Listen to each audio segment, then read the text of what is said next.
ലോകം കണ്ട ഏറ്റവും വലിയ ഹാക്കിങ്ങുകളിൽ ഒന്ന് നടന്നത് സൗദി അറേബ്യയിലാണ്. 2012 ഓഗസ്റ്റ് 15 ലോകത്തിലെ ഏറ്റവും വലിയ ഹാക്കിംഗ് എന്ന് വിശേഷിപ്പിക്കപ്പെടുന്ന ആ സംഭവം നടന്നത്. ഏതാനും മണിക്കൂറുകൾ മാത്രം നീണ്ടുവന്ന ആ ഒരു ഹാക്കിംഗ് ഭാഗികമായും പൂർണ്ണമായും നശിപ്പിച്ചത് 35,000-ൽ കൂടുതൽ കമ്പ്യൂട്ടറുകളാണ്. ഒരേ ഒരു കമ്പനിയെ മാത്രം ബാധിച്ചതാണ് ഈ ഹാക്കിംഗ് എങ്കിലും അക്ഷരാർത്ഥത്തിൽ ലോകത്തെ ഒന്നടങ്കം ഈ സംഭവം ഞെട്ടിച്ചു കളഞ്ഞു. കാരണം ലോകത്തിന് മുഴുവൻ എണ്ണ നൽകിയിരുന്ന കമ്പനികളിൽ പ്രധാനപ്പെട്ട ഒന്നായ സൗദി ആസ്ഥാനമായി പ്രവർത്തിക്കുന്ന സൗദി അരാംകോ ആയിരുന്നു അന്ന് ഹാക്ക് ചെയ്യപ്പെട്ടത്. എണ്ണയുടെ ആഗോള വിപണിയിൽ 10%-ലേറെ കൈകാര്യം ചെയ്യുന്ന കമ്പനിയാണ് സൗദി അരാംകോ. ലോകത്തിന് മുഴുവൻ എണ്ണ നൽകുന്ന ഈ കമ്പനി ഹാക്ക് ചെയ്യപ്പെട്ടത് ലോക വിപണിയിൽ ഒരു എണ്ണ പ്രതിസന്ധി തന്നെ സൃഷ്ടിക്കുകയുണ്ടായി. മികച്ച കമ്പ്യൂട്ടർ സുരക്ഷാ സംവിധാനങ്ങളുള്ള അരാംകോയുടെ പ്രവർത്തനത്തെ ഏതാണ്ട് പൂർണ്ണമായും തകർക്കുവാൻ ഈ ഹാക്കർമാർക്ക് കഴിഞ്ഞിരുന്നു. ഈ സംഭവം നടന്ന വർഷങ്ങൾ ആയെങ്കിലും ഈ ഹാക്കിങ്ങിന് പിന്നിൽ പ്രവർത്തിച്ച യഥാർത്ഥ പ്രതികളെ ഇതുവരെ പിടികൂടാൻ കഴിഞ്ഞിട്ടുമില്ല. അരാംകോയിലെ IT ടീമിലെ ഒരു കമ്പ്യൂട്ടർ ടെക്നീഷ്യന് ലഭിച്ച ഒരു സ്പാം ഇമെയിൽ സന്ദേശത്തിലൂടെയാണ് ഈ വമ്പൻ ഹാക്കിംഗ് ആരംഭിക്കുന്നത്. റമദാൻ കാലമായതുകൊണ്ട് തന്നെ അവിടുത്തെ ജോലിക്കാരിൽ അധികവും അന്ന് അവധിയിലുമായിരുന്നു. 2012 ഓഗസ്റ്റ് 15 രാവിലെ ഓഫീസിലെത്തിയ ജോലിക്കാരിൽ ചിലർക്ക് തങ്ങളുടെ കമ്പ്യൂട്ടറുകളുടെ സ്ക്രീനുകൾ വൈബ്രേറ്റ് ചെയ്യുന്നത് പോലെ തോന്നി. മറ്റു ചില സ്റ്റാഫുകളുടെ കമ്പ്യൂട്ടറുകൾ പെട്ടെന്ന് തന്നെ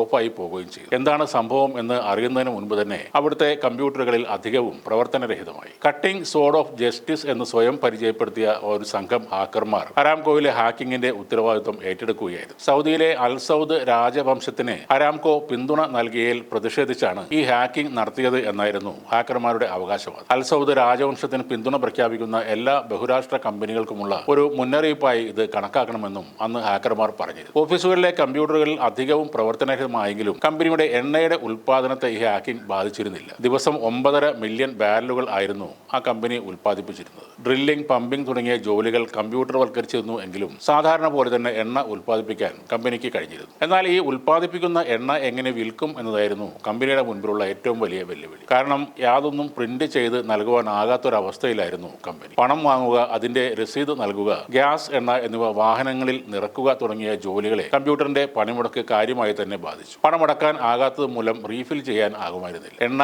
ഗ്യാസൊക്കെ നിറക്കുവാനായി വന്ന ടാങ്കറുകളുടെ നീണ്ട നിര അന്ന് കമ്പനിയുടെ കിലോമീറ്ററുകൾ അകലെ വരെ കാണാമായിരുന്നു. ഒടുവിൽ അരാംകോ പഴയ കാല ടെക്നോളജിയെ കൂട്ടുപിടിച്ച് കാര്യങ്ങൾ ചെയ്യാൻ തുടങ്ങി. ബില്ലുകളും മറ്റും ടൈപ്പ് റൈറ്റുകൾ ഉപയോഗിച്ച് ടൈപ്പ് ചെയ്തും കൈകൊണ്ട് എഴുതിയും നൽകുവാൻ തുടങ്ങി. ഫോണുകളും ഏറെക്കുറെ പ്രവർത്തനരഹിതമായതിനാൽ ഓരോ പേജ് വീതം ഫാക്സുകളായി അയച്ചാണ് കമ്പനി വിവരങ്ങൾ കൈമാറിയത്. ഏകദേശം 5 മാസത്തോളം അരാംകോയിൽ ഈ പ്രതിസന്ധി ഇങ്ങനെ നിലനിന്നിരുന്നു. 5 മാസങ്ങൾക്ക് ശേഷം പുതിയ കമ്പ്യൂട്ടറുകളും കൂടുതൽ കാര്യശേഷിയുള്ള കമ്പ്യൂട്ടർ സുരക്ഷാ ക്രമീകരണങ്ങളും വാങ്ങിയാണ് കമ്പനിയുടെ ഓഫീസിൽ വീണ്ടും ഓൺലൈൻ സർവീസുകൾ പ്രവർത്തിച്ചു തുടങ്ങി. വലിയ സാമ്പത്തിക കെട്ടുറപ്പുള്ള ഒരു കമ്പനി ആയതുകൊണ്ടാണ് അരാംകോക്ക് ഈ പ്രതിസന്ധിയെ അതിജീവിക്കാൻ കഴിഞ്ഞത്. ഒരു സാധാരണ കമ്പനിക്ക് നേരെയാണ് ഇത്തരം സൈബർ ആക്രമണം ഉണ്ടായതെങ്കിൽ അതിന്റെ പ്രവർത്തനം അതോടുകൂടി നിലച്ചു പോകുമായിരുന്നു.